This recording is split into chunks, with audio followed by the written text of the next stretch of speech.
আমাকে হুমকি দিচ্ছে যে আমাকে তুলে নিয়ে যাই, মাইরে ফেলবে, এটা করবো এটা করবে, একটা মার্ডার হয়েছে কেস আরো 5টা করবো এরকম। আমার নাম মহুয়া, আমার বাসা বেডবেল, আমরা ডাঙ্গি ছিলাম। আমাদের জমি জায়গা নিয়ে গ্যাঞ্জাম, তো জমি জায়গা নিয়ে গ্যাঞ্জাম করার পর আমাদের চাচারা যাদের সাথে গ্যাঞ্জাম, তারা টাকা পয়সা দিয়ে কিছু লোক ভাড়া করে। লোক আমাদের বাড়িতে চাই, আমাদের ছেলেকে বেদরম পিটিয়ে মাথায় আঘাত করে। তারা কাকে পিটা একটু নামগুলো? আমার ছেলে হাবিবকে, আমার ছেলে হাবিবকে মেরে ফেলে ওরা। মেরে ফেলার পর আমরা প্রশাসনের কাছে যাই, প্রশাসন কোনো বিচার আমাদের করছে না। এটা কয় তারিখের ঘটনা? এটা মার্চের 16 তারিখ, আর আমার ছেলে মারা গেছে 22 তারিখে। এই 22 তারিখে মারা গেছে রাজশাহী চিকিৎসা অবস্থায়। আজকে তো অনেক দিন হয়ে গেল। আপনার এই জমি জায়গা নিয়ে গন্ডগোল, কতটুকু জমি? জমি 10 বিঘা। 10 বিঘা জমি নিয়ে গন্ডগোল। ওই যাকে মেরে ফেলেছে তার নামটা বলেন। হাবিব তার নাম। হাবিব।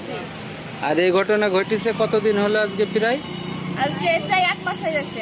জমি নিয়ে গেলাম আমার চাচাদের সাথে, কিন্তু তারা টাকা দিয়ে গ্রামের লোক ভাড়া করে, লাখ বাইক ভাড়া করে। করার পরে আমাদের বাড়িতে আসি, তারা আমাদেরও মারে, আমার ছেলেকে মাইরে ফেলে।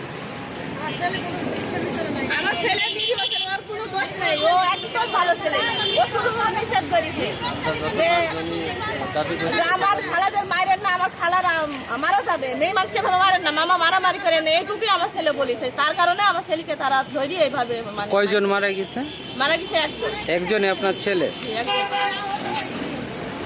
শাহিদ, আরিফ, তারপরে মহাসিন, রন্টু, শামিম, এরা শাহিন, এরা যে মারা গেছে ওর ওয়াইফ। আরো লোক ছিল, নাম আমরা বলতে পারি। এইটা আপনার কে হচ্ছে?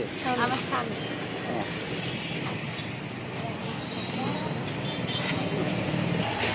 আমি প্রশাসনের দৃষ্টি আকর্ষণ করছি। আপনারা এর আগে কি মামলা দিছেন? আমরা মামলা কোন দিছি। জায়গায়? আপনাদের থানায় মামলা দিছি। আপনাদের বাসাটা কোন জায়গায় আরেকবার বলেন ঠিকানা? বেদবেড়িয়া আমাদের বাসা। কাজীপুর বেদবেড়িয়া। বেদবেড়িয়া। তো আমাদের হয়েছে ওই প্রশাসনে মানে পুলিশে কোনো তৈরি করছে না, বিচার করছে না, ওরা আসামিও করছে না, ওদের মতো ওরা নাকে তেল দিয়ে ঘুমাইছে। আমি হচ্ছে এসপি সাহেবের দৃষ্টি আকর্ষণ করছি যে এই অসহায় মানুষদের, অসহায় ব্যক্তিদের তারা সুষ্ঠু তদন্তকারী, আমাদের সঠিক বিচার দাবি, এইটাই আমাদের দাবি। ফোন বন্ধ করে আপনারা কি সেই কাজীপুর থেকে মেহেরপুরে এসেছেন? জি, আমরা কাজীপুর থেকে মেহেরপুরে আসছি। আমরা কাজীপুর বেডবেড়ে থেকে আমরা মেহেরপুরে আসছি। আমরা মেহেরপুর প্রেস ক্লাবের সামনে আসছি যাতে আমাদের এই জিনিসটা তদন্ত করে সুষ্ঠু বিচার পাই আমরা। এই কারণে আমরা এখানে আসছি। আমাদের এসপি সাহেবের কাছে অনুরোধ, আমাদের অসহায় ব্যক্তি, আমাদের কেউ নাই, আমাদের গরিব পইলি ওরা বুঝে, যাদের টাকা আছে তাদের বিচার আছে, আমাদের কোনো বিচার হয়েছে না। আমাদের একটাই অনুরোধ এসপি সাহেবের কাছে, আমরা সুষ্ঠু বিচার চাই। তার ছেলেটার বোর পেটে একটা বাচ্চা, তার 3 বছরের বাচ্চা, আমরা এই বাচ্চা নিয়ে এই বই আমরা কি করবো আর কোথায় যাবো? আমাদের কোনো বিচারের সন্তান নাই, আমরা সব মেয়ে, আমাদের ছেলের সন্তান নাই, আমাদের একটাই ছেলে, ওটাকে মেরে দিচ্ছে।